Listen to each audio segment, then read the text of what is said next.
அன்பார்ந்தவர்களே,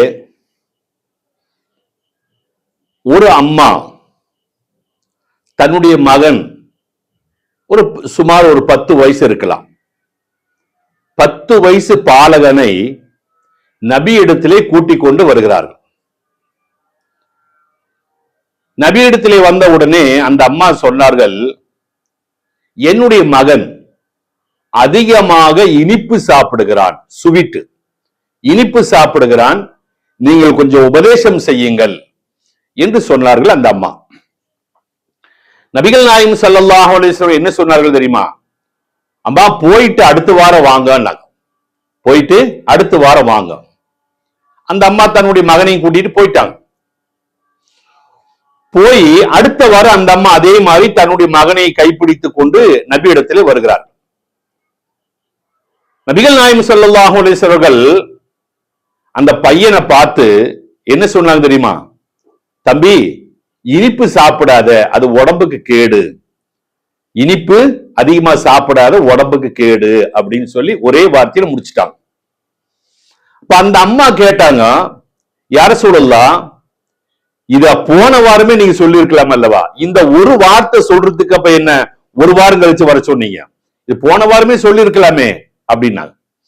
நபிகள் நாயகம் ஸல்லல்லாஹு அலைஹி வஸல்லம் சொன்னார்கள், அம்மா, நான் இனிப்பை விரும்பி சாப்பிடக்கூடிய ஒரு ஆளு, எனக்கு இனிப்புன்னா ரொம்ப பிடிக்கும், நான் இனிப்பு அதிகமா சாப்பிடுவேன். நான் இனிப்பு அதிகமா சாப்பிட்டு கொண்டிருக்கின்ற பொழுது அந்த பச்சை குழந்தை 10 வயசு பாலனுடைய முகத்தை பார்த்து, எப்படிமா நீ சாப்பிடாத அப்படின்னு சொல்ல முடியும்? நான் சாப்பிடுறேனே, நான் சாப்பிட்டு கொண்டிருக்கின்ற பொழுது பச்சை குழந்தையை பார்த்து சாப்பிடாதுன்னு சொல்றதுக்கு உண்டான அருகதி இல்லை, அது முறையும் அல்ல. அதனால இந்த ஒரு வாரமா நான் இனிப்பு சாப்பிடுறத கம்மியாக்கி கம்மியாக்கி கம்மியாக்கி ஒரு அளவுக்கு கம்மி ஆக்கிட்டேன்.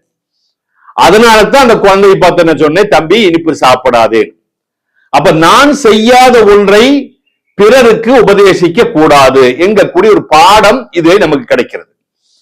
நபி அவர்கள் அந்த குழந்தைக்காக வேண்டி, அந்த குழந்தைக்கு ஒரு உபதேசம் கொடுக்க வேண்டும் என்பதற்காக வேண்டி தான் இனிப்பு சாப்பிடுவதை கம்மியாக்கி கம்மியாக்கி அதற்கு பிறகுதான் அந்த பையனை பார்த்து சொன்னார். நமக்கு இதிலிருந்து கிடைக்கக்கூடிய பாடம் என்னவென்று சொன்னால், நாம் செய்யாத ஒன்றை பிறருக்கு உபதேசம் செய்யக்கூடாது. அப்படின்னு என்ன அர்த்தம்? அம்மா காலையில எந்திரிச்சு ராத்திரி படுக்கிற வரைக்கும் அம்மாட கையில போன், ஒரு சீரியல் விடுறது இல்ல, ஒரு சினிமா விடுறது இல்ல, ஒண்ணுமே விடுறது இல்ல. எப்ப பார்த்தாலும் அம்மா போன் கையில வச்சுக்கிட்டு, பச்சை குழந்தை அவன் எல்கேஜி யூகேஜியோ 1ஆம் கிளாஸ் 2ஆம் கிளாஸ் படிக்கக்கூடிய பையனை பார்த்து நீ போன் எல்லாம் பார்க்க கூடாது அப்படின்னு சொன்னா என்ன அது முறையாகும்? சரியாம இது? நீங்க நிறுத்துங்க.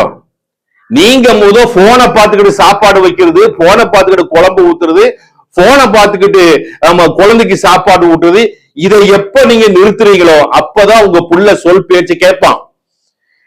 பொதுவா குழந்தைகளுடைய ஒரு தன்மை என்னன்னு கேட்டா, சொன்னா கேட்காதுங்க, சொன்னா கேட்காது.